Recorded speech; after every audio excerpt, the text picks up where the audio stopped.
नमस्कार, मी दिनकर शिंदे. आपण पाहताय डीएस न्यूज. तुमचं मत माझं मत मध्ये आपलं स्वागत. मित्रांनो, महत्वाचा विषय मी आपल्या समोर घेऊन आलेलो आहे आणि विषय म्हणजे आपल्याला सुद्धा विचार करावा लागेल, आपल्याला सुद्धा विचारात पाडेल असा विषय मी आपल्या समोर घेऊन आलेलो आहे.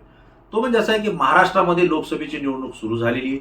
48 जागेवरती ही निवडणूक होती आणि 48 जागांपैकी जास्तीत जास्त खासदार आपल्या पक्षाचे यावेत, आपल्या आघाडीचे आणि मित्र पक्षाचे यावेत, यासाठी या महाराष्ट्रामध्ये प्रयत्न सुरू झालेले आहेत.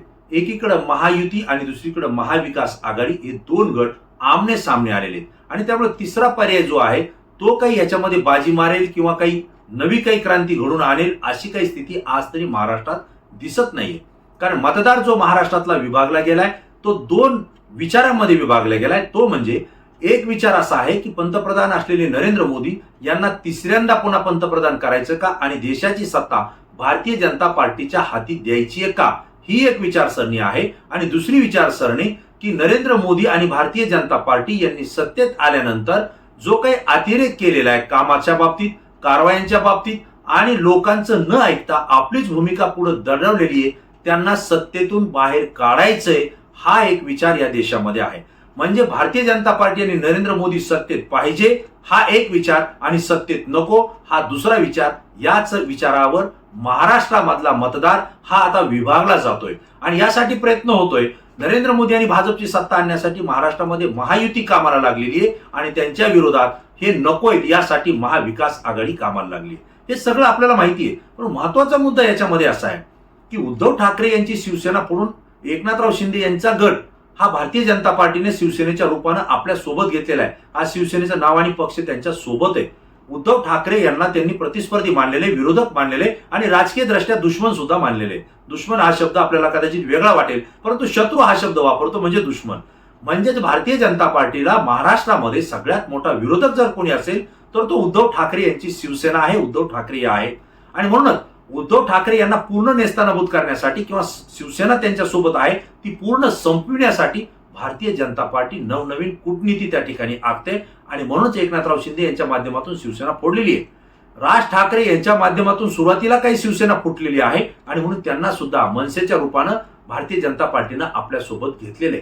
आता उद्धव ठाकरे यांचे सीट पडले पाहिजेत किंवा त्यांचे खासदार जास्तीत जास्त पराभूत झाले पाहिजे यासाठी भारतीय जनता पार्टीची भूमिका असेल असं संपूर्ण महाराष्ट्राला वाटतंय. परंतु नेमकं भूमिका जर आपण पाहिली तर ह्या 48 जागांमध्ये दोन्ही गटांमध्ये विभागणी झालेली आहे. जर महाविकास आघाडीचा जर आपण विचार केला तर उद्धव ठाकरे यांच्या शिवसेनेला 21 लोकसभेच्या जागा मिळालेल्या आहेत, 17 जागा या काँग्रेसला मिळालेल्या आहेत आणि 10 जागा हे शरद पवार यांच्या राष्ट्रवादी काँग्रेसला मिळालेल्या आहेत. जर तसं पाहिलं तर 21 जागा ह्या उद्धव ठाकरे यांच्या शिवसेनेला आणि 17 अधिक 10 या 27 जागा राष्ट्रवादी काँग्रेस आणि काँग्रेस या जुन्या आघाडीला त्या ठिकाणी मिळालेल्या आहेत. तर दुसरीकडे जर आपण पाहिलं तर महायुतीमध्ये भारतीय जनता पार्टी आहे ज्या जवळपास किती जागेवर लढतोय हे अजून त्यांनी स्पष्ट केलेलं नाही, पण जवळपास 23 जागा या त्यांना मिळतील आणि ते लढतील अशी या ठिकाणी चर्चा आहे. दुसरीकडे एकनाथराव शिंदे यांच्या गटाला म्हणजे शिवसेनेला आजही किती जागा सुटल्या गेलेल्या आहेत हे स्पष्ट झालेलं नाही. 8 जागेवर त्यांनी उमेदवार जाहीर केले होते, त्यातलेही काही उमेदवार आदली बदली केलेले आहेत. आणि अजित पवार राष्ट्रवादी गटाला 5 खासदारकीच्या जागा सुटल्याची चर्चा आहे. परंतु यामध्ये सुद्धा 1 ते 2 उमेदवार हे राष्ट्रवादी काँग्रेसचे त्यांचे मूळ आहेत. इतर मात्र महादेव जानकर असतील किंवा शिवाजीराव आढळराव पाटील असतील किंवा आणखी एखादी जागा त्यांना आदली बदली करायची वेळ ही त्यांच्यावर येते. त्यामुळे राष्ट्रवादी अजित पवार गटालाही किती जागा सुटल्या माहित नाही. पण जर चर्चा आपण पाहिली तर एकनाथराव शिंदे गटाला 8 आणि अजित पवार गटाला 5 अशा 8 आणि 5 जवळपास 13 जागा ह्या त्या गटाला मिळत आहेत आणि उर्वरित सगळ्या जागा भारतीय जनता पार्टी लढत आहे. आता असं जर पाहिलं तर भाजपला उद्धव ठाकरे यांची शिवसेना जर संपवायची असेल तर 21 जागा लोकसभेच्या उद्धव ठाकरे यांना मिळालेल्या आहेत. म्हणजेच भाजपनं म्हणजे देवेंद्र फडणवीस यांनी जास्तीत जास्त उमेदवार उद्धव ठाकरे यांच्या शिवसेनेच्या विरोधात उभा करणं गरजेचं होतं. म्हणजेच आपला शत्रू ताकदीनं संपवणं गरजेचं होतं. परंतु मित्रांनो तसं झालंय का? जर आज आपण पाहिलं असेल तर महाराष्ट्रातल्या जवळपास 33 ते 35 जागांवरती म्हणजे खासदारकीच्या जागांवरती कोण महाविकास आणि कोण महायुतीचे उमेदवार आहेत हे आता स्पष्ट झालेलं आहे. म्हणजे खरी लढत कुणाच्या विरोधात आहे हे स्पष्ट झालेलं आहे. कोणता पक्ष कुणाविरोधात लढेल हे सुद्धा स्पष्ट झालेलं आहे. जर तसा विचार केला तर 33 जागांपैकी फक्त 2 जागावरती भारतीय जनता पार्टीनं उद्धव ठाकरे यांच्या शिवसेनेच्या विरोधात उमेदवार दिलेले दिसत आहेत. म्हणजेच 31 जागेवरती भारतीय जनता पार्टीनं उद्धव ठाकरे यांच्या शिवसेनेच्या विरोधात उमेदवार दिलेला नाहीये. चाचपून पहा, माहिती घ्या, म्हणजे आपल्याही लक्षात येईल. मग उद्धव ठाकरे यांच्या 31 जागेवरती जवळपास ज्या लढाया होत आहेत त्या ठिकाणी 21 उमेदवार हे उद्धव ठाकरे यांचे आहेत. त्या 21 उमेदवारांपैकी 2 उमेदवारांच्या विरोधात भाजपनं उमेदवार दिलेले. म्हणजे जवळपास 19 जागेवरती भाजपची आणि उद्धव ठाकरे यांची एकमेकांच्या विरोधात लढत होत नाहीये. म्हणजेच काय की भारतीय जनता पार्टीनं आपले जे उमेदवार दिले, जे मतदारसंघ निवडले, ते काँग्रेसच्या विरोधातले निवडलेले आहेत. म्हणजे ज्या ज्या ठिकाणी काँग्रेसचे 17 उमेदवार आहेत त्या ठिकाणी बहुतांश भारतीय जनता पार्टी यांनीच त्यांच्या प्रतिस्पर्धी म्हणून आपले उमेदवार उतरवलेले आहेत.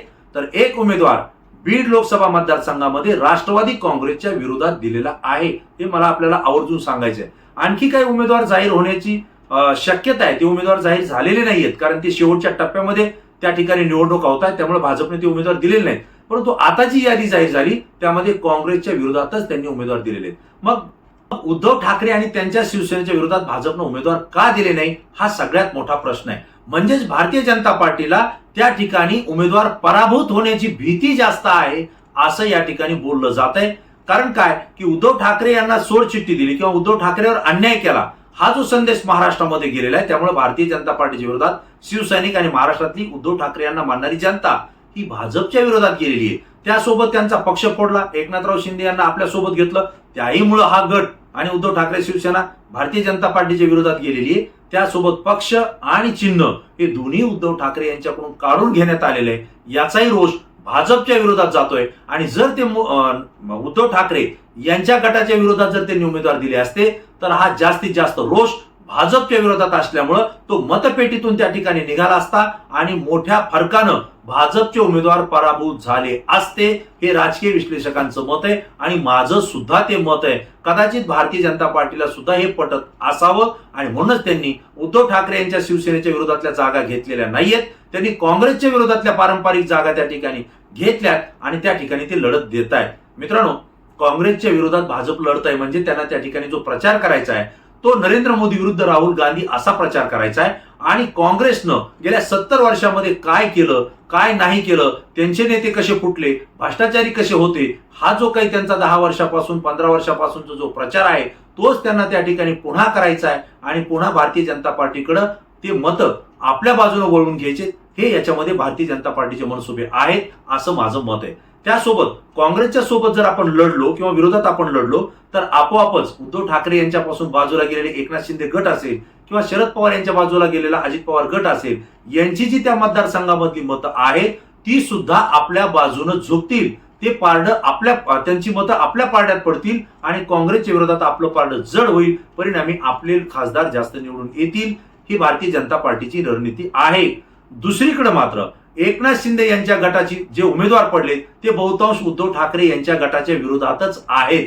कारण त्यांनी जे विजयी झाले होते तेच मतदारसंघ एकनाथ शिंदे यांना दिले गेलेले आहेत. आणि म्हणून ही जी काही लढत होणार आहे ते उद्धव ठाकरे गट आणि एकनाथ शिंदे गट यांच्या विरोधात होणार आहे. म्हणजे त्या ठिकाणी जो उद्धव ठाकरे गटाचा आणि मतदारांचा, शिवसैनिकांचा जो रोष आहे त्याला बळी पडावा लागेल ते एकनाथ शिंदे गटाला. म्हणजे जे काही नुकसान होईल ते शिवसेनेचंच होईल. म्हणजेच एकनाथ शिंदेचं हो किंवा उद्धव ठाकरे यांचं हो, भारतीय जनता पार्टी यापासून अलिप्त राहते.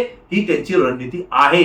दुसरी गोष्ट, जर शिवसेना विरुद्ध शिवसेना लढत असेल तर भारतीय जनता पार्टीला मानणारा जो मतदार असेल किंवा अजित पवार गटाला मानणारा मतदार असेल तो एकनाथ शिंदे यांच्या बाजूने त्या ठिकाणी झुकेल आणि एकनाथ शिंदे यांचं पारडं जड करण्याचा प्रयत्न हा भाजपचा असेल. परंतु तो किती त्याला यश येईल याची शंका भाजपला आहे. त्याच बाजूला दुसरा जो बाजू आहे राष्ट्रवादी शरद पवार गट, हा सुद्धा पडून अजित पवार गट बाजूला निघलेला आहे. यांची सुद्धा एकमेकांच्याच विरोधात लढत आहे. म्हणजे राष्ट्रवादी विरुद्ध राष्ट्रवादी अशीच त्या ठिकाणी लढत आहे. राष्ट्रवादीची एक लढत मात्र भारतीय जनता पार्टी बीडमध्ये त्या ठिकाणी लढत होईल. म्हणजे जरी या ठिकाणी निवडणूक झाली, जरी पराभूत झाले तर राष्ट्रवादी पराभूत होईल, भाजप तर अलिप्त राहील. आणि जर या ठिकाणी अजित पवार गट लढत असेल तर एकनाथ शिंदे गट असेल किंवा भाजपचे मतदान असेल हे त्यांच्या पारड्यात पडेल. परिणामी त्यांना विजयी करण्यासाठी हा त्या ठिकाणी प्रयत्न केला जाईल. आता याला किती यश येईल हे नंतरचा विषय झाला, परंतु यामध्ये भाजपचं नुकसान कमी होतंय हे आपल्या लक्षात घेतलं पाहिजे. दुसरी जर बाजू आपण पाहिली उद्धव ठाकरे यांची जी लढत होतीये ती भारतीय जनता पार्टी सोबत होत नाहीये, एकनाथ शिंदे यांच्या सोबत होते आणि परिणामी राष्ट्रवादी अजित पवार गटांच्या सोबत होतीये. तसं जर पाहिलं तर उद्धव ठाकरे यांच्या सोबत असलेला मतदार शिवसैनिक हा एकनाथराव शिंदे यांच्या विरोधातच आपला रोष व्यक्त करतोय आणि त्यामुळे जी लढत होणारी अत्यंत ताकदीनं त्या ठिकाणी होणार आहे. त्यामुळे उद्धव ठाकरे यांचं पारडं त्या ठिकाणी जडच राहणार आहे. त्यासोबत त्यांना शरद पवार यांची राष्ट्रवादी असेल किंवा काँग्रेसचं जे काही मतं आहे, पारंपरिक मतदार आहे, तो उद्धव ठाकरे यांच्या बाजूने झुकताना दिसतोय आणि त्यासोबत भाजपच्या विरोधात गेलेला जो मतदार आहे तो सुद्धा उद्धव ठाकरे यांच्या उमेदवाराच्या पाठीशी उभा राहताना दिसतोय. म्हणजेच परिणामी उद्धव ठाकरे यांचं पारडं जड होऊन त्यांचेही खासदार हे जास्तीत जास्त निवडून येईल अशी शक्यता या ठिकाणी वाटते. जरी उद्धव ठाकरे यांचे खासदार जास्त निवडून येत असले तरी सुद्धा त्याचा परिणाम भारतीय जनता पार्टीचे उमेदवार पाडण्यासाठी होताना दिसत नाही. त्याचं कारण असं आहे की महाराष्ट्रामध्ये ज्याही लोकसभेच्या आणि विधानसभेच्या निवडणुका यापूर्वी लढल्या गेल्या त्या भारतीय जनता पार्टी आणि शिवसेना उद्धव ठाकरे हे युतीमध्ये लढलेले आहेत. त्यामुळे यांचे एकमेकांच्या विरोधात लढाई झालेली नाहीये. जी लढाई झाली ती काँग्रेस आणि राष्ट्रवादीच्या विरोधात झालेली आहे आणि त्यामुळे उद्धव ठाकरे यांचे जरी उमेदवार निवडून आले तरी भाजपचे पडत नाहीयेत आणि भाजपचे जरी निवडून आले तरी उद्धव ठाकरे यांचे उमेदवार पडत नाहीयेत. ही वस्तुस्थिती महाराष्ट्रामध्ये आपल्या लक्षात घेतली पाहिजे. जे नुकसान होतंय ते शरद पवार अजित पवार गटाचं होईल किंवा एकनाथराव शिंदे आणि उद्धव ठाकरे यांची लढत झाल्यामुळं अजित पवार आणि एकनाथराव शिंदे याच गटाचं त्या ठिकाणी नुकसान होताना दिसतंय आणि परिणामी काँग्रेसचं सुद्धा नुकसान होताना दिसतंय. जर महाविकास आघाडी ताकदीनं लढत असेल तर मात्र एकोप्याने जर ते लढत असतील तर मात्र महायुतीला या ठिकाणी फटका बसेल हे चित्र आपल्या लक्षात येईल. आणि सगळ्यात मोठा प्रश्न आहे की देशातली नव्हे जगातली सगळ्यात मोठी पार्टी म्हणून भारतीय जनता पार्टी प्रचार करते. त्यांच्या सोशल मीडियावर सुद्धा तसंच सांगितलं जातं की जगातली सगळ्यात मोठी राजकीय पक्ष हा भाजप आहे. मग जर असं असेल तर त्यांना महाराष्ट्रामध्ये आणि देशामध्ये एवढे पक्ष पडून आपल्यासोबत का घ्यावे लागले? ज्यांच्यावर भ्रष्टाचार आरोप केले तेच आपल्यासोबत घेऊन आपल्या वॉशिंग मशीन मध्ये टाकून त्यांना क्लीन का करावं लागलं हेही आपण पाहतोय.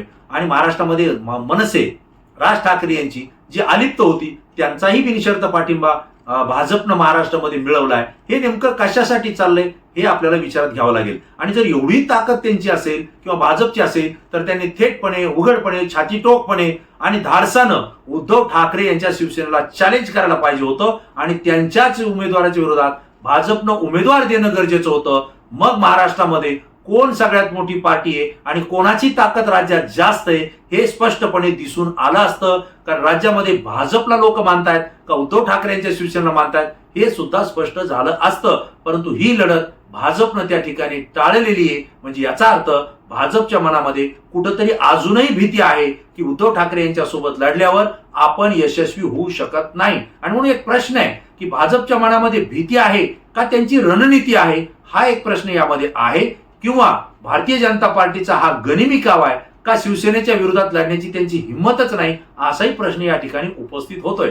मित्रांनो, महाराष्ट्रात आणि देशात राजकारणामध्ये आता सध्या काहीही होतंय. लोकसभेच्या निवडणुकीनंतर कोण पराभूत होतो, कोण विजयी होतो, कुणाला कुणाच्या खासदारांची गरज पडते, त्यानंतर पुन्हा युती आणि महाविकास आघाडीमध्ये काही बदल होईल का याकडे सुद्धा तुमचं आमचं लक्ष असेल. परंतु प्रश्न स्पष्टपणे आहे की महाराष्ट्रामध्ये भारतीय जनता पार्टीला सगळ्यात मोठा शत्रू आणि विरोधक जर कोणी असेल ती उद्धव ठाकरे यांची शिवसेना आहे. आणि उद्धव ठाकरे यांचा सगळ्यात मोठा शत्रू जर कोणी असेल तर तो एकनाथ शिंदे आहे. पण त्याही पुढे जाऊन भारतीय जनता पार्टी हाच त्यांचा विरोधक आहे. मग या दोघांनीही आमने सामने येऊन निवडणुका लढणं गरजेचं होतं. पण तसं न होता भारतीय जनता पार्टीनं त्या ठिकाणी माघार घेतलेली आहे आणि उद्धव ठाकरे यांच्या विरोधात न लढता काँग्रेस सोबत आपली लढत त्या ठिकाणी करून ठेवलेली आहे. मित्रांनो, या मागचं नेमकं कारण काय, तुम्हाला काय वाटतं, तुमची प्रतिक्रिया मत तात्काळ द्या. कारण तुमचं मत अत्यंत अभ्यासू असतं, संपूर्ण महाराष्ट्रातून असतं आणि म्हणून ते आमच्यासाठी अत्यंत महत्वाचं असतं. पुन्हा नवीन विषय नवीन मुद्दा घेऊन आपल्या समोर येईल.